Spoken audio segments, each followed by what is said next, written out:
What's up? Shalom Haverim. Hello friends. I'm Rabbi Stern and welcome back to another video. Today we'll be reacting to the news out of Israel. For the last 29 weeks, people have been coming to the streets to fight the judicial overhaul of the narrow, right-wing, religious Zionist, Haredi, ultra-Orthodox bloc in Israel. The executive and the legislative branches, as we would think of them here in America, are pretty much one and the same, as the party or the person who can assemble the most support, the support of a majority of the legislature, is the person who becomes prime minister.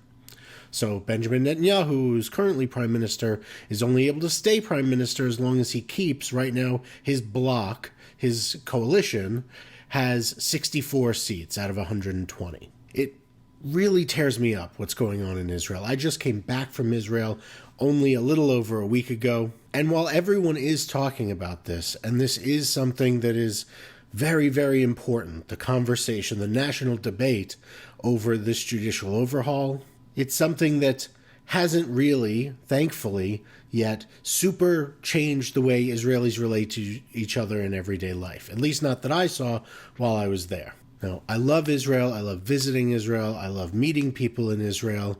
You can even see, well, right now they're blurred, but you see those pillows back there? These pillows. We got David Ben-Gurion, first prime minister over here, and Menachem Begin, the first Likud prime minister over here, and they're fun, right? The argument is really at boiling point right now because there are people on the right who have a legitimate point that there might be too much possibility of interference on behalf of the courts against what an elected government might want to do. That being said, there need to be some additional checks in Israel. Here in the United States, for instance, we have a constitution that lays out what the basic protections in our liberal democracy are. When you've got liberal democracy, it could follow that there is such a thing as illiberal democracy, and that's what the people that are protesting this judicial overhaul are seeking to avoid, where the rights of the majority trample over anyone who disagrees. Because Israel doesn't have a set written constitution. With no written constitution, Israel relies on its Supreme Court to keep elected governments in check. Why do elected governments need to be kept in check? Because there is no constitution to protect the rights of minorities.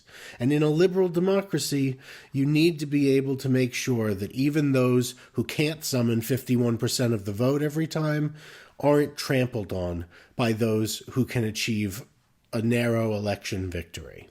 The protests in the video we're about to see are about the Knesset, or the Israeli parliament, passing the reasonableness bill that prevents the courts from determining whether an appointment or the actions of a particular justice are reasonable.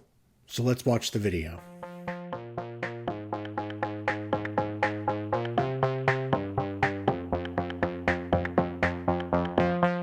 What's happening? Right away, you'll notice that there are a lot of Israeli flags. Those who are protesting see themselves as patriotic. They see their protest as one of preserving the rights that the court upholds when it uses things like the reasonableness doctrine to strike down decisions or appointments.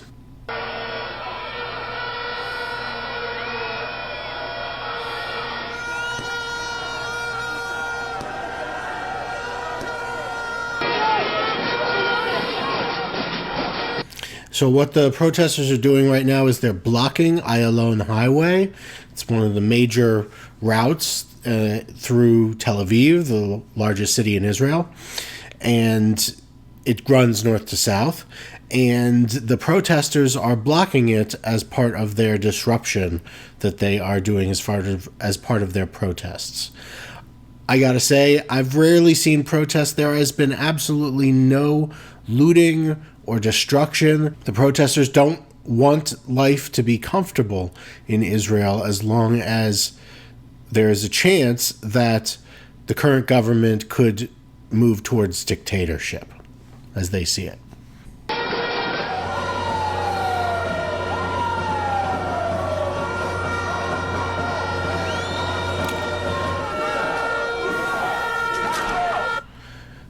You see here some conflict between police and a protester. For many, many weeks, there were absolutely no conflicts. National Security Minister and extremist Itamar Ben-Gvir decided that he wanted to push the police. Leaders in the cabinet have since urged the police to take a harsher stand against the protesters, which doesn't look good in any democratic country.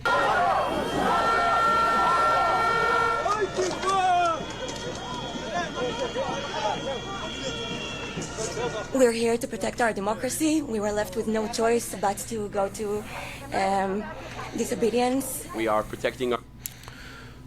So here you hear from this woman that because there's no alternative way to fight this, there's no way to stop a government that has the number of seats that it has from doing what they like. As long as you have a majority of seats in the Israeli Knesset, the parliament, you're able to almost essentially get anything passed you want. And so this massive changing of the game, while only holding a narrow majority, 64 out of 120 seats, you need 61 to have a government, basically. Here we see the opinion that there's only one way they can accomplish this, and it's by encouraging more of Israeli society to stand up and say, we don't want this, we didn't vote for this, and we won't tolerate this.